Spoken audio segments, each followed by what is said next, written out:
A lot of us struggle to focus on our work, whether we work from home in an office or are simply trying to work on hobby projects or even tasks around the house. So, if you find that you are one of these people that struggle staying focused on your work, try these 6 things that I do to increase my focus, and maybe they will help you too. Are you ready to stop the chaos, the stress, the overwhelm that's filling your life?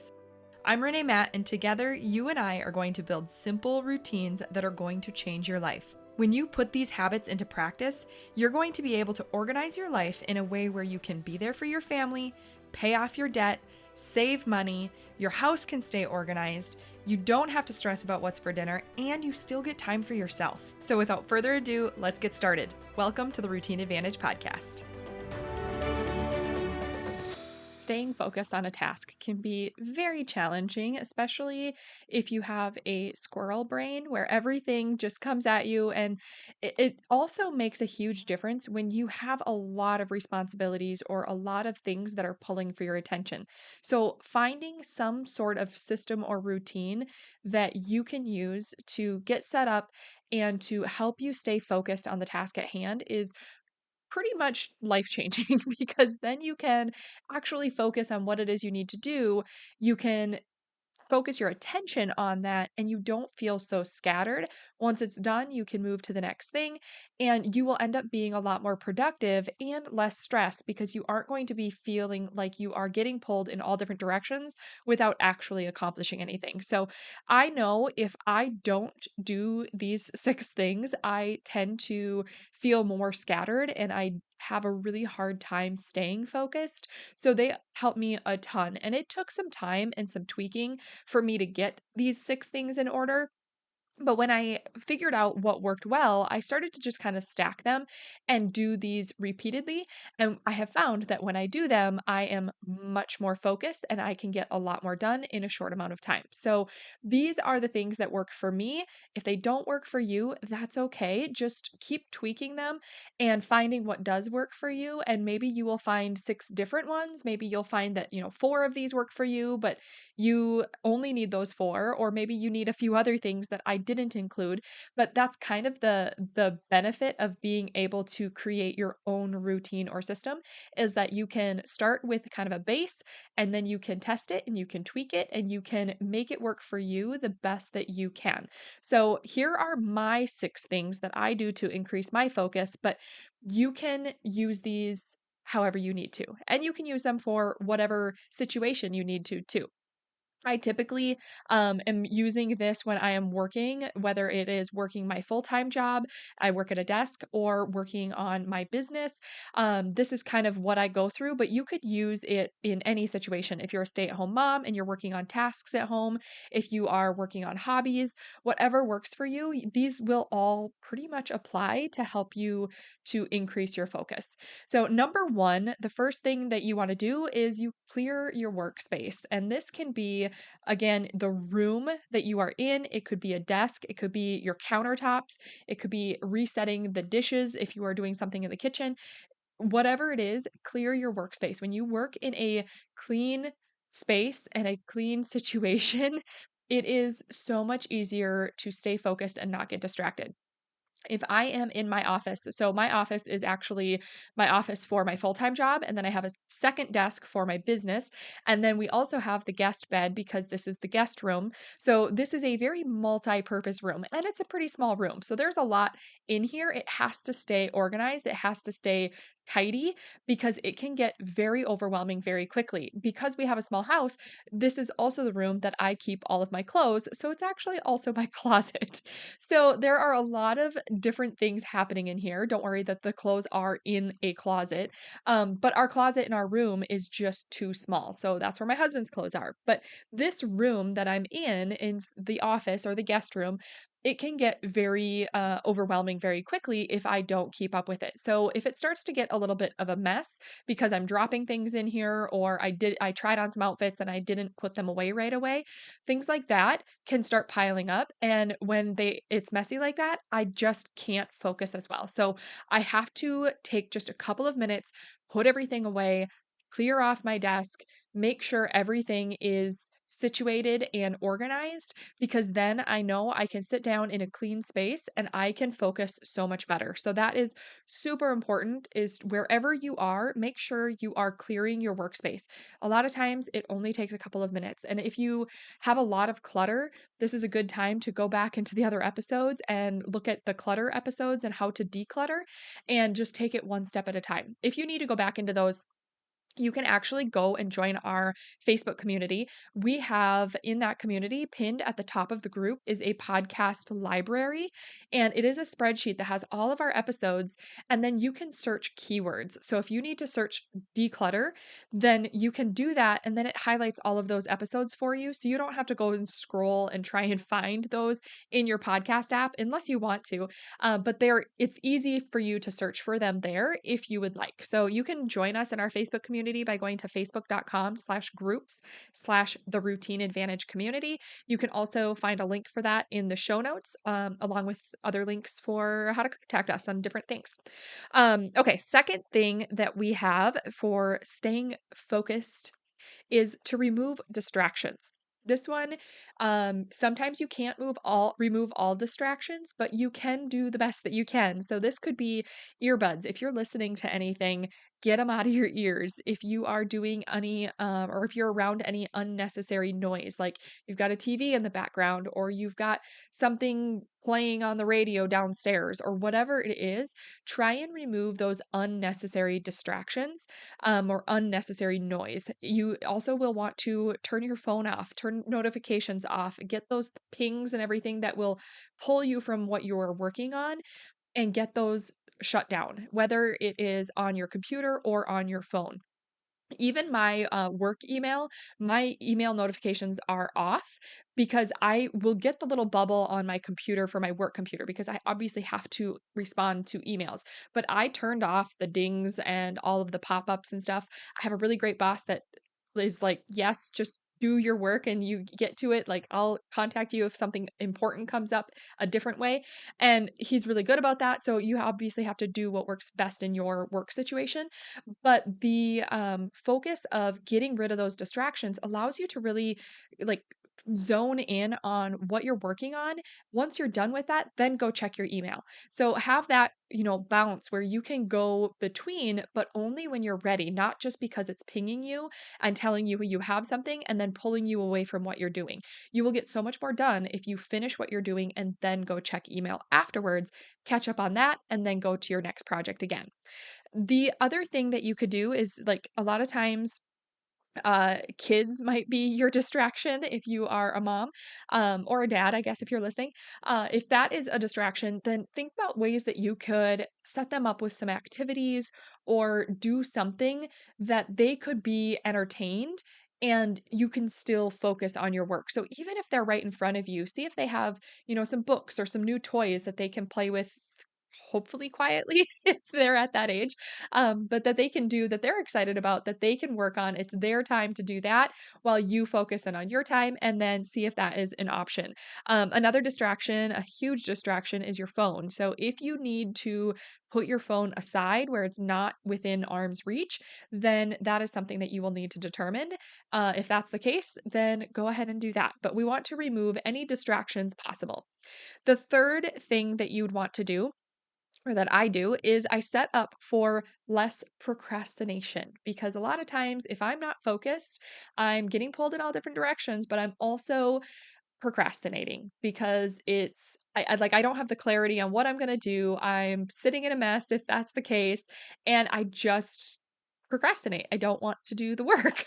So I have to change that by clearing the workspace, removing the distractions, and then I set up for less procrastination. And to do this, I will grab drinks. Always have a water bottle next to me. A lot of times we have kombucha next to us. So, like, we make our own homemade kombucha, and it's super fun, but we always have a glass of that usually at our desks. So my husband and I both do that. We're in different offices, but we both have our kombucha. And so we're always setting those things and getting those things ready and at our desk, at our space, so that we don't have an excuse to get up away from our work and go get something. So we want to try to get ourselves organized in a way that is going to reduce reduce the amount of times we need to get up. So we want to eliminate the excuses. If you drink a lot of coffee or a lot of water, you might have to use the bathroom before you sit down. Otherwise, your bladder is going to explode. So there are things like that that you want to take care of before you sit down to work. Another one that is huge for me is lip balm. I always am putting some sort of lip balm or lip gloss on my lips. So that is something that I know I need at my desk. Otherwise, it's going to get distracting and I'm going to get up and go get some from my purse or something. So that is something I always have to have next to me. So it's the drinks, it's the lip balm. If I need any like a sweater or slippers, it gets cold in this house, and I tend to be really cold lately all the time. So if I know that I have a t-shirt on or something, or I only have socks on, then I need to go and put some slippers on, and I need to get a sweater so that I don't have to get up and get those things once I sit down to work, because we're trying to eliminate the excuses. The fourth thing that I do to increase my focus is to clarify my priorities. So once I sit down to work, I need to know what it is I'm doing for work. For my business with this podcast, we actually have a whole system set up where I log in and I know exactly what I'm doing. Clara, my assistant, she also knows exactly what she's doing, and we log in and we have it all organized in there. But if it's not my business, then it could be like your work. Say it is your actual like job where you have an office job, you sit down to do your work. Maybe you have a priority to check your email first, respond to everything you can. If you can respond to it right away and get it all deleted or filed away, and then anything that needs attention that is not able to be responded to right away or needs some sort of follow up, I add it to my task list, my work task list. So I have a work or like a running work task list. That's like a tongue twister. I have a running work task list that just pulls all of my tasks. But the key is that I just have one giant list and nothing else on there. It is organized in a way that I have the list, but I also have it organized by date. So I can sort by date, I can sort by priority, I can sort by who I need to respond to based on that specific task, things like that. So if there's anything in my email that needs follow up or attention, it goes to my task list. And then once I am through my email and I am done with that and it's all sorted and I'm down to a zero inbox, then I go to my task list and then I look at all of the things that are on the today's date and I sort them by priority. So I need to know what is the most important thing I need to tackle today. And then I reorganize them so that if for some reason I don't get through all of them, then I can reorganize the ones that are of least priority to a different day. So I need to make sure that I have the clarity on what my priorities are. So once I do that, then I know that it's sorted and I can start at the top of the list and I can just start tackling them. And I work from the top and I go to the bottom. And if something it needs another follow-up later, like I can respond to it, and then if it's still not something that is finished and it still needs follow-up, then I can just change the date of the follow-up, and once the date is changed, it will bounce it to the different day. It'll get it off my list, but I won't lose track of it because on that date, when I'm to follow up on that item, then it will pop up on my list and I can follow up with it. And I have any notes that I needed attached right to it, and it's super easy to stay organized that way. That is huge in how I have been able to keep track of all of my priorities with my full-time job because there is a lot going on with the podcast. So if you are a podcaster or something like this where you have, some social media that you need to do or anything like that, anything filming or recording that you have to do, this is an example of how this might look to clarify your priorities. Maybe you know that when you record a podcast, for instance, like what I do is I have to choose a topic and then I have to write a quick outline, like 6 things I do to increase focus. I need to write those 6 things down so that I can share them with you. I don't script my episode, I just write the 6 things and then I talk about them. The next thing I would have to do is record the podcast. And I don't actually have to do an edit step because I edit as I record to make it super easy. So that is something that is included. So I need to record/edit the podcast. Then I need to download the episode. Then I need to upload the episode to my podcast host and our Google Drive folder. Then I need to create the graphics. Then I need to upload those graphics to Google Drive. Then I need to assign this episode to Clara, my assistant, for email and social media promotions. And then once I assign it to her, she takes over and then she has a list of tasks that she needs to do. So there are things that we do in order of priority of what needs to be done first, what needs to be done next, and it just gives us the clarification on what we need to focus on first, and it's organized, and that makes it so much easier rather than bouncing between and not really knowing what to do first, what to do next, or having a like disorganized way of doing things. This makes it super easy and consistent, and then we know how we need to proceed when anything needs to be done. If I need to record a podcast episode, I know exactly where to start, and it just makes it so much more streamlined.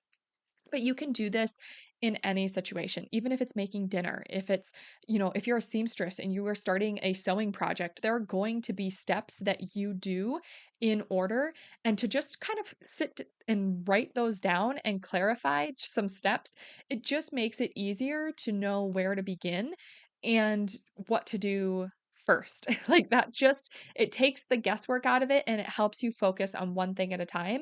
And then again, because you're repeating it over and over, even if you're not doing the exact same thing, it's the same type of step or the same type of project that you're doing. And that is what makes it easy to stay focused because you're used to doing it and your brain will start to catch on for that. The fifth thing that I do to help me stay focused is to find my zone. So you're going to want to find your zone. What helps you stay in the work and in the zone? So for me, after a lot of trial and error, I have found that I work really well when I remove all the other distractions except for concentration music. And I am not somebody that listens to loud music or any type of music. I used to when I was a teenager. I loved having music on when I would clean and do things like that. But a lot of times, like my brain gets too wiry and I need to turn off music. And we actually had a comment in our Facebook community not too long ago where it was like, what old person thing do you do? And somebody had commented that they turn the radio on so they can, or they turn the radio off so they can see better when they're driving. And it was so funny because it's like I can totally relate to that. And if somebody's talking, like I have to turn the radio off because I can't focus on their conversation while the radio is on. It's just part of my brain. So, what I have found, which surprisingly, is that I can listen to music and that helps me stay focused. So, if you are that way, maybe try this concentration music. So, you can YouTube concentration music or ADHD study music, like all these different things. They have techno, they have all these different variations. They've got like I think it's like, superhero mixes and things like that, and I actually really like the superhero mixes, but I have found that I can't listen to all of them. There are certain ones that aren't super distracting, that don't have a really strong beat to them. As long as they're very flowy, they work really well for my brain. So, if I put that on and I put it on quietly, so it's not just like it's not overpowering, it's just quiet enough to hear it, and then I set a timer for 20 minutes, I can get so focused in on what I'm doing and I just hammer out a lot of stuff in a very short amount of time. And a lot of times it's like it feels like 3 minutes went by and that timer goes off 20 minutes later.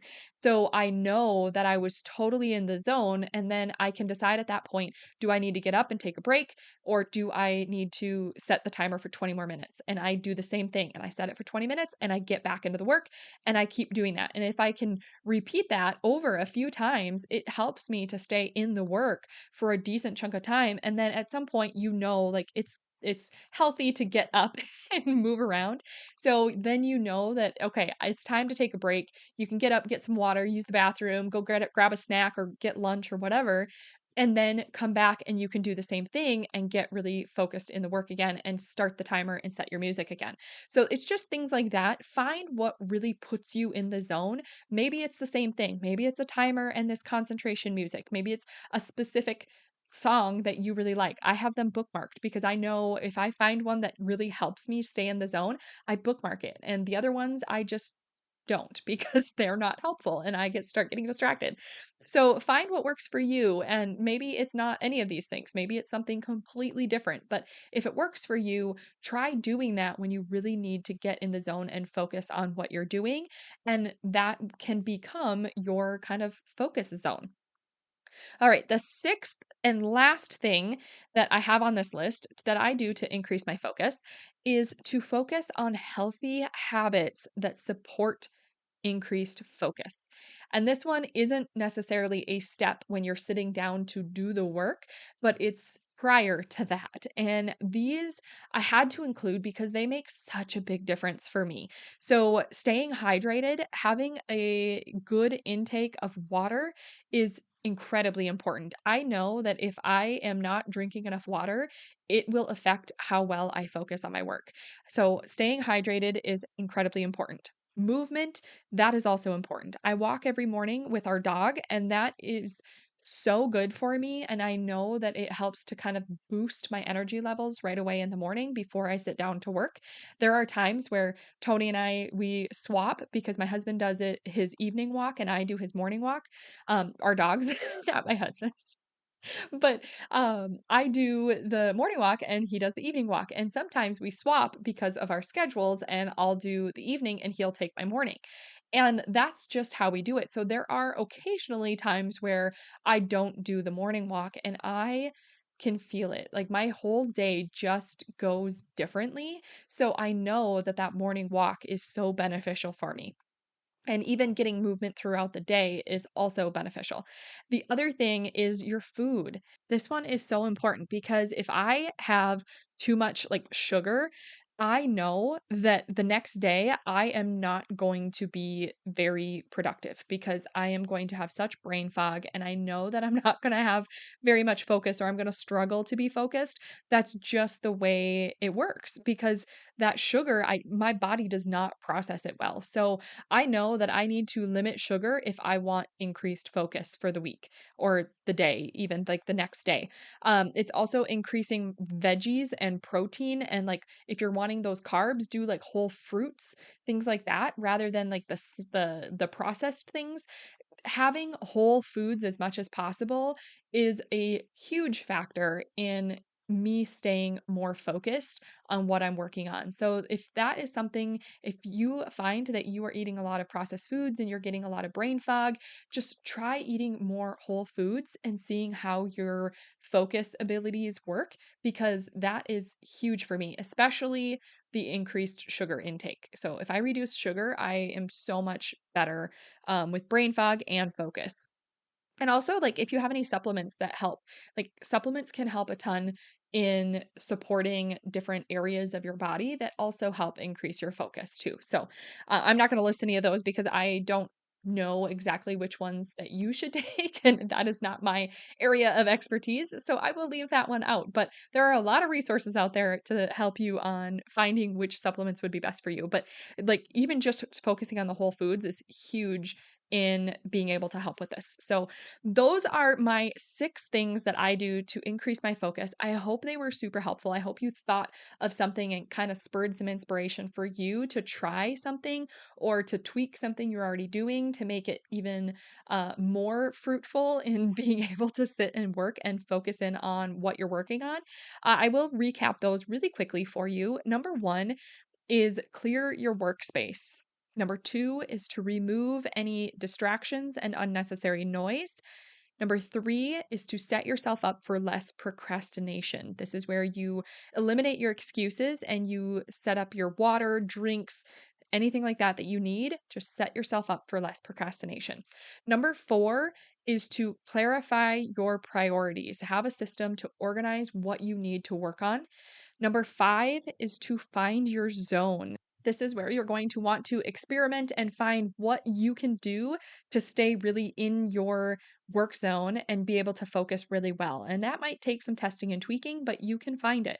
And then the sixth thing is to focus on healthy habits that support better focus by getting movement in, staying hydrated, and focusing on whole foods and less sugar. So I hope these were helpful for you, and I will catch you on the next episode. And again, if you want to join us in the Facebook community, we would love to have you there. It is a free community that you can join other amazing women that are looking for the same things you are, looking for the ability to organize their habits and routines in order to find a system that works for their life so that they can feel more organized and less stressed. And that is where we can connect. You can ask questions. We can just talk about different things in that group. It is an amazing group of women, and I would love to have you in there. So, if you want to join us, again, you can go to the link in our show notes or you can go to the link I shared earlier. We would love to welcome you in. There are a few questions when you join, when you're requesting to join. Make sure you answer those questions so that we don't think that you are spam, because we have to deny entry to a lot of accounts because we can't see or we can't tell if they're spam or not. So we have to deny those if they're not answering the questions. So be sure you're answering the questions if you request to join so that we can get you in there and start getting you connected with others, and we can start to get to know you. So we would love to have you in there, and I will catch you on the next episode. Take care.